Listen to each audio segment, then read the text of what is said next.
Bismillahirrahmanirrahim. Assalamualaikum warahmatullahi wabarakatuh. Tasik dereng semangat ya. Baik, sudah mulai anget cuacanya, jawab salamnya harus semangat ya. Ada beberapa orang yang tidak wajib menjawab salam saya ya. Yang pertama, orang bisu ya, tidak wajib jawab salam. Yang kedua, orang tuli juga tidak wajib jawab salam. Yang ketiga, orang apa? Orang yang tidak punya akal, itu tidak wajib jawab salam. Yang keempat, anak kecil itu tidak wajib ya, hukumnya sunnah. Jadi kalau anak kecil belum balik hukumnya sunnah, tapi dipelajari, diajari untuk jawab salam. Dan yang kelima adalah orang yang sedang tidur, ini yang tidak wajib jawab salam. Saya ulang lagi. Bismillah. Assalamualaikum warahmatullahi wabarakatuh.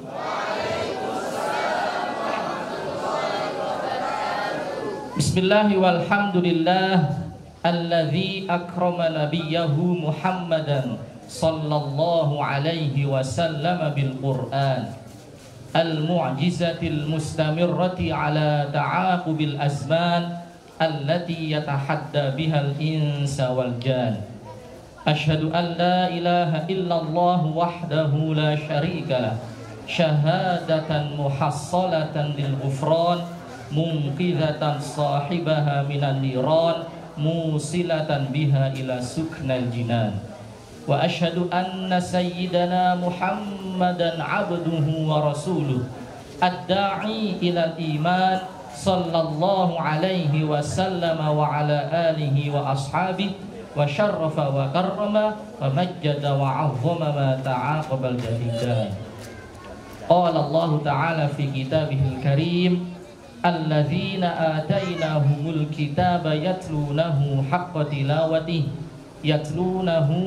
tilawatihi ulaika yu'minuna bihi.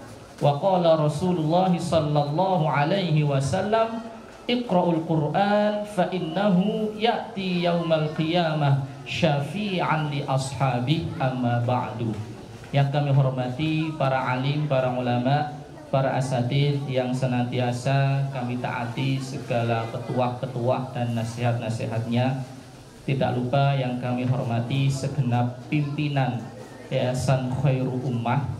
Saya ini hafalnya pimpinan di sini cuma 2 orang yang hafal namanya.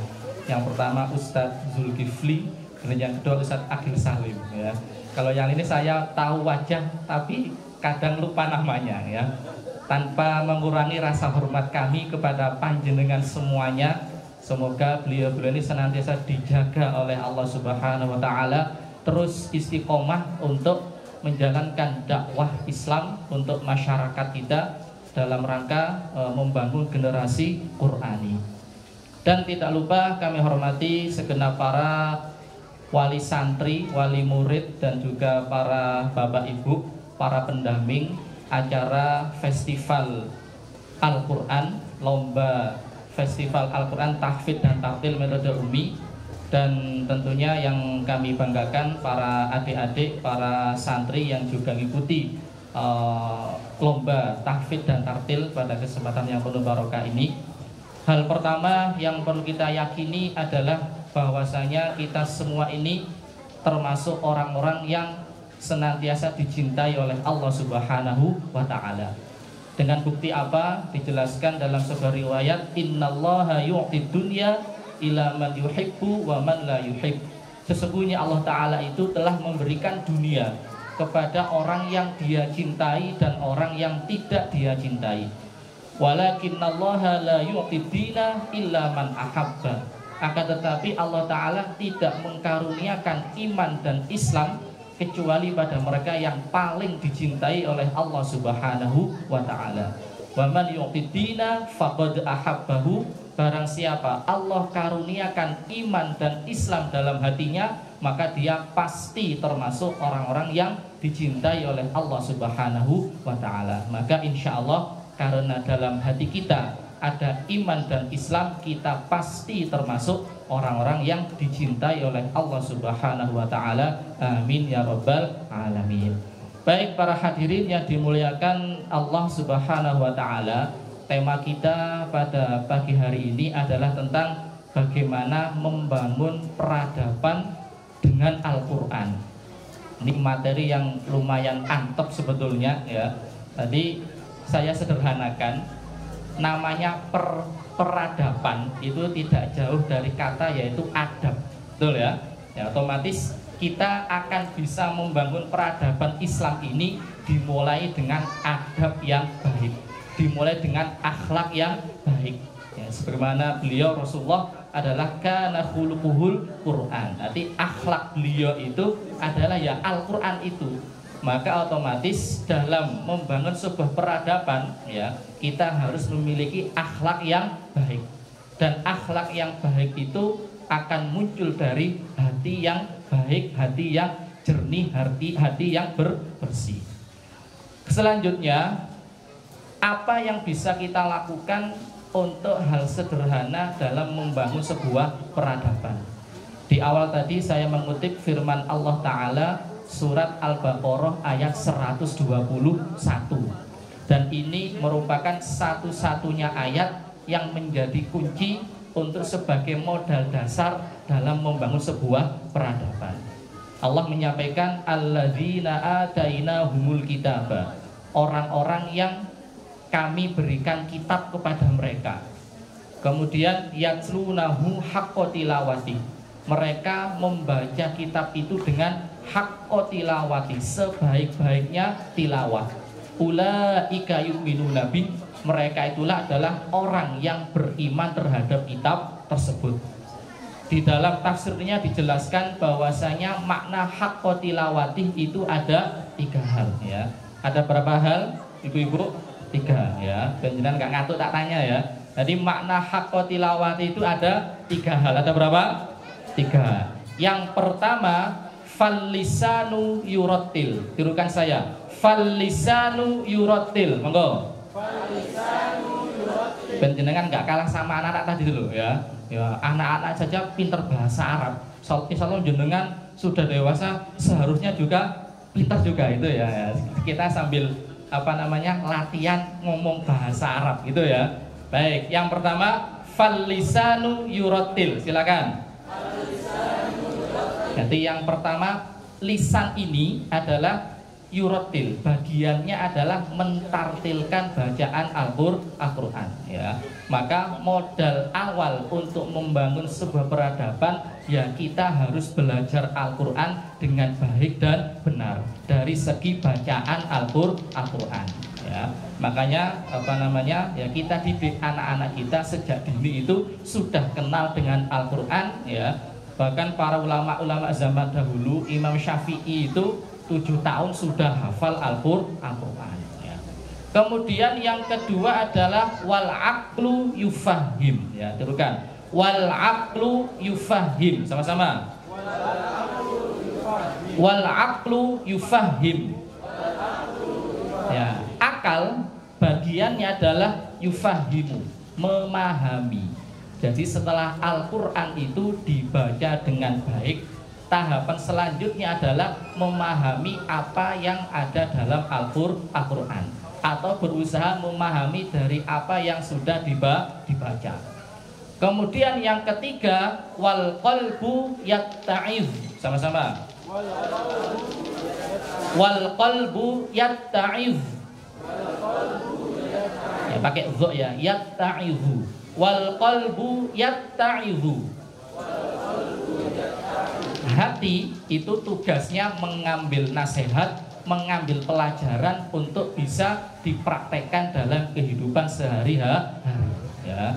Jadi yang pertama adalah al-lisanu yurattil, lisan bagiannya adalah mentartilkan bacaan Quran secara baik dan benar. Kemudian yang kedua wal aqlu yufahim, akal bagiannya adalah memahami dari apa yang dibaca tadi. Yang ketiga wal qalbu yatta'id, hati mengambil nasihat. mengambil pelajaran untuk bisa dipraktekkan dalam kehidupan sehari-hari. Itulah tujuan kenapa Allah Subhanahu wa taala menurunkan Al-Qur'an, yaitu Quran untuk dibaca, kemudian difahami, kemudian dipraktekkan dalam kehidupan sehari-hari. Maka insya Allah kalau 3 hal ini bisa dijalankan secara maksimal, maka pastilah kita akan bisa membangun peradaban Islam ini secara baik, secara maksimal. Dan tentunya kadangkala itu kita salah paham ya. Maksudnya apa? Jadi tahapan ini itu nggak bisa dibolak-balik ya. Kadang orang kurang peduli dengan bacaan Al-Quran, tapi kemudian lebih fokus dalam memahami Al-Quran, lebih fokus dalam menghafalkan Al-Quran. Ini yang salah kaprah ya. Saya masih ingat ketika di pesantren dulu, di pesantren ilmu Al-Quran Singosari, itu santri tidak boleh menghafalkan Al-Quran kecuali tartilnya harus sudah lulus ya. Harus sudah lulus ke guru kami, yaitu Yai Basori Alwi. Kalau belum lulus ke Yai Basori, tidak boleh menghafalkan Al-Quran. Kenapa? Kalau bacaannya belum bagus, sudah menghafalkan Al-Quran, itu untuk memperbaikinya akan lebih sulit ya. Maka kami juga pesan-pesan kepada panjenengan semuanya ya, istilahnya jangan diajari hafalan terlebih dahulu, tapi ajarilah bacaan Quran yang tartil terlebih dahulu.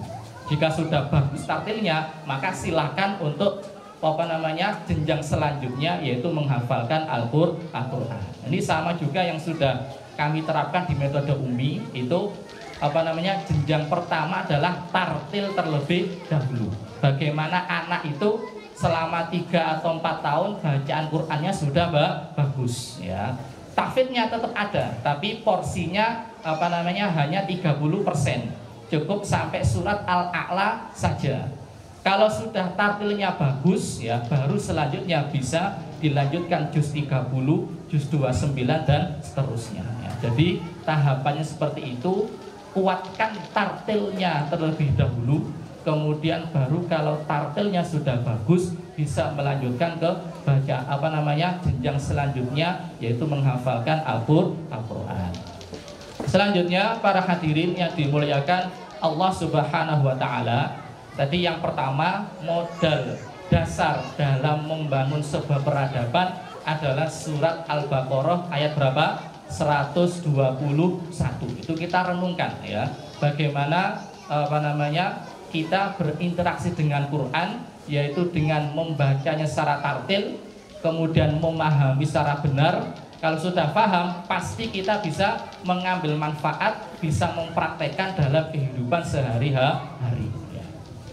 Kemudian selanjutnya yang kedua, modal dasar dalam membangun sebuah peradaban ya. Dari kata adab tadi adalah akhlak, dan akhlak yang baik itu adalah dibentuk dari hati yang baik, dari hati yang jernih ya.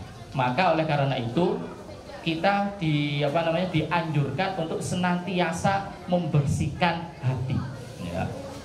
Jadi tentang hal ini ya, kita coba merenungkan firman Allah di surat Al-Ma'arij ayat 19. Situ menarik sekali ya. Allah berfirman, innal insana khuliqa halu'a. Sesungguhnya manusia itu Allah ciptakan dalam keadaan halu'a, mudah berkeluh kesah ya. Nanti gampang sumpek ya, gampang mudah berkeluh kesah. Di dalam tafsirnya halu'a ini ada 3 macam ya. Yang pertama, halu'a itu maknanya adalah dhayyikul qalbi. Hatinya itu sempit ya. Gampang susah, gampang galau, gampang gelisah. Betul napa betul banget.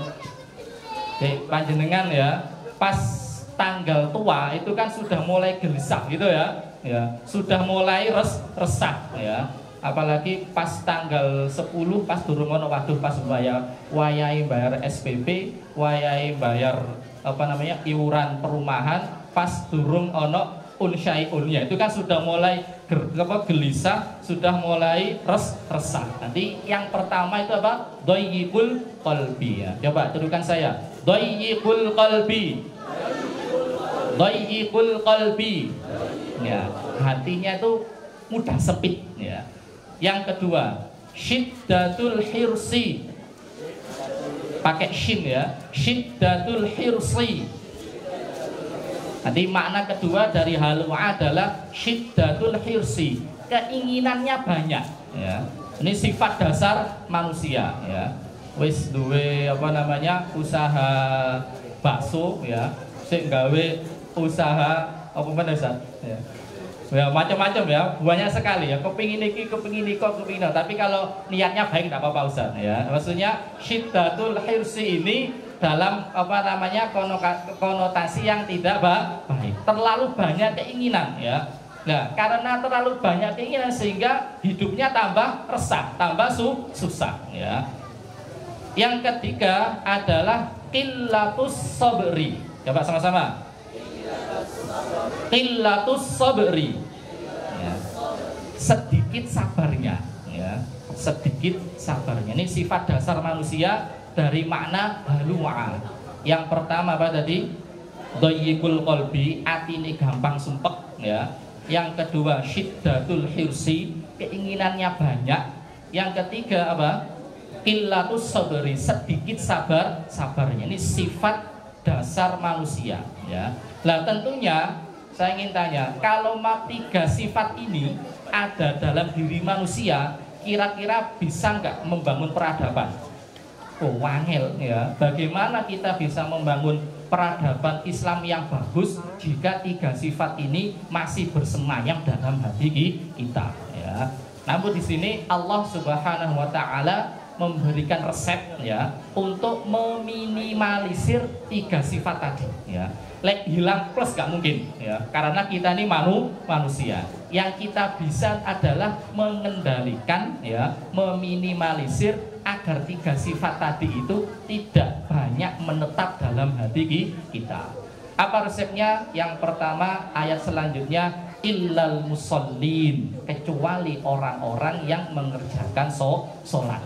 Jadi kunci utama dalam membangun peradaban, ya. Makanya orang itu orang soleh, ya, orang alim itu bisa dilihat dari bagaimana ketika dia mengerjakan sholat, ya. Apakah tepat waktu, dari rukun-rukunnya, dari cara sholatnya itu bisa dilihat dari bagaimana dia mengerjakan sholat, ya. Kemudian dalam ayat itu lanjutannya alladzina hum ala sholatihim daimun, ya. Sholatnya istiqomah, daimun, ya, tepat waktu, ya. Kemudian secara berjamaah, ya. Kemudian di ayat yang lain di bawah sendiri itu ada alladzina hum ala sholatihim yuhafizun, ya. Jadi nggak cukup daimun saja, tapi yuhafizun, dia menjaga sholatnya, ya. Diawali dengan tata cara wudhunya benar, ya. Kemudian dilaksanakan tepat waktu, dilaksanakan berjamaah, ya, secara rukun-rukunnya sempurna. Ini yang dimaksud dengan hafidhu, dia menjaga sholat, ya. Jadi kunci pertama, solusi pertama yang Allah berikan adalah yaitu mereka yang istiqomah dalam mengerjakan sholat. Kemudian yang selanjutnya adalah orang-orang yang memperbanyak berzikir kepada Allah, ya. Tadi di dalam sebuah riwayat sahabat Ubay itu pernah menyampaikan al-husunu salasa, benteng itu ada 3 macam, ya. Yang pertama al-masjidu hisnun, masjid adalah benteng. Yang kedua wa dzikrullahi hisnun, berzikir kepada Allah adalah benteng. Dan yang ketiga wa qiraatul qur'ani hisnun, dan membaca Quran adalah benteng. Ini juga kita jadikan untuk modal dasar membangun sebuah peradaban, ya. Bagaimana, ya, masjidnya diramaikan dengan mengerjakan sholat, ya, kemudian pengajian majelis taklim, ya, majelis zikir dan lain sebagainya, ya. Jadi yang tadi tentang zikir. Nah, zikir yang bisa kita perbanyak ya, diantaranya bisa dengan memperbanyak istighfar ya, atau memperbanyak sholawat ya. Tentang istighfar juga ada sekali riwayatnya ya, atau keutamaannya. Diantaranya Rasulullah menyampaikan, man lazimal istighfar, barang siapa melazimkan atau memperbanyak istighfar, Allah akan memberikan 3 hal. Yang pertama, ja'alallahu min kulli dhiqin makhrajan. Allah akan menjadikan setiap kesempitan itu makhraja, yaitu jalan keluar ya. Yang kedua, min kulli hammin farja. Setiap kesedihan Allah akan memberikan kebahagiaan ya. Jadi yang sempit Allah akan memberikan apa? Jalan keluar. Kemudian kesedihan Allah akan memberikan apa? Kebahagiaan. Yang ketiga, wa yarzuquhu min haitsu la yahtasib. Allah akan memberikan rezeki dari jalan yang tidak disangka-sangka. Dan dalam riwayat juga banyak dijelaskan bahwasanya Rasulullah itu tidak lepas setiap harinya minimal beristighfar sebanyak berapa? 70 kali ya. Riwayat lain 100 kali. Itu Rasulullah yang sudah maksum, yang sudah pasti masuk surga ya. Kita bagaimana? Ya minimal bisa samalah ya. Syukur-syukur bisa lebih dari angka 100 setiap hari dalam beristighfar kepada Allah Subhanahu wa taala. Kemudian yang keberapa ini tadi? Lalu jadi sholat tadi ya, sholat ya, kemudian banyak berzikir. Yang ketiga ya pasti membaca Quran ya, wa qiraatul Qur'ani hisnun. Jadi untuk agar hati ini terlepas dari 3 hal tadi ya, halu'a tadi, doyikul qalbi, syiddatul hirsi, sama qillatus sabri, 3 hal tadi, sholatnya dijaga, kemudian zikirnya ya, banyak berzikir kepada Allah. Yang ketiga adalah memperbanyak membaca Al-Quran ya. Kembali ke awal tadi ya, Al-Quran banyak dibaca, kemudian difahami. Kalau sudah paham maka berusaha untuk mengambil nasihat, dipraktekkan dalam kehidupan sehari-hari. Yang terakhir tentang Quran sedikit saja. Jadi dalam sebuah hadis dijelaskan, al-mahiru bil Qur'ani ma'as safaratil kiramil bararah. Ini sudah maklum. Orang yang mahir bacaan Qur'annya, maka dia bersama para malaikat yang mulia lagi taat ya. Kemudian kalau belum bagus bagaimana? Walladzi yatata'u fihi fa huwa syaqun falahu ajroni ya. Bagi orang yang belum bagus bacaannya, masih terbata-bata, maka pahalanya adalah 2 pahala. Jadi kalau jenengan sih geratal-geratul, pahalanya berapa? 2. Pahala nopo? Geratal sampai pahala geratul itu ya. Nah, kembali ke al-mahiru ya, ini menarik. Jadi ada sebuah salah seorang ulama ya, bernama Imam siapa ya? Lupa saya. Jadi beliau dalam fatwanya mengatakan demikian, bahwasanya Al-Quran ya adalah karomatun akromahullahu ilal bashar. Jadi Quran itu adalah karomah, keramat ya, yang Allah berikan kepada manusia ya. Jadi panjenengan nggak perlu jauh-jauh ngejar oleh keramat kayak wali-wali gitu ya. Jenengan bisa baca Quran itu sudah merupakan sebuah apa? Keramat ya, karomah, kemuliaan yang Allah berikan kepada manusia. Walam yu'tau dzalika ilal malaikah, yang tidak Allah berikan kepada malaikat. Ini istimewanya manusia. Malaikat itu tidak Allah berikan beban taklif untuk mempelajari Al-Quran, untuk membaca Al-Quran. Hanya manusia saja yang Allah berikan kewajiban untuk mempelajari Al-Quran ya. Nah, karena malaikat ini saking tahunya betapa mulianya Al-Quran ya, jadi mereka ini harisotun listima'ihi minal insi. Mereka bersemangat, bersungguh-sungguh dalam mendengarkan bacaan Quran yang dibaca oleh manusia. Kurang mulia lagi, kurang mulia apalagi kita sebagai manusia ya. Jadi itu adalah makna dari tafsiran hadis al-mahiru bil Qur'ani ma'as safaratil kiramil bararah. Orang yang mahir bacaan Qur'annya, tartil bacaan Qur'annya, maka dia akan bersama malaikat. Artinya bacaan Quran kita ini didengarkan oleh siapa? Malaikatnya. Kalau malaikat mendengarkan, pasti malaikat akan mendoakan kebaikan-kebaikan kepada diri kita. Maka sekali lagi ya, kami pesan-pesan pada panjenengan semuanya, hiasilah rumah kita dengan bacaan Al-Quran ya. Walaupun kita misalnya masih geradul tidak apa-apa. Yang penting anak kita baca Qurannya bagus ya. Dengan harapan malaikat senantiasa menaungi rumah kita. Baik, mungkin itu yang bisa kami sampaikan dalam kesempatan yang penuh barokah ini. 2 poin tadi yang saya sampaikan kesimpulannya. Yang pertama, membangun peradaban itu dimulai dengan surat Al-Baqarah ayat berapa tadi? 121 ya.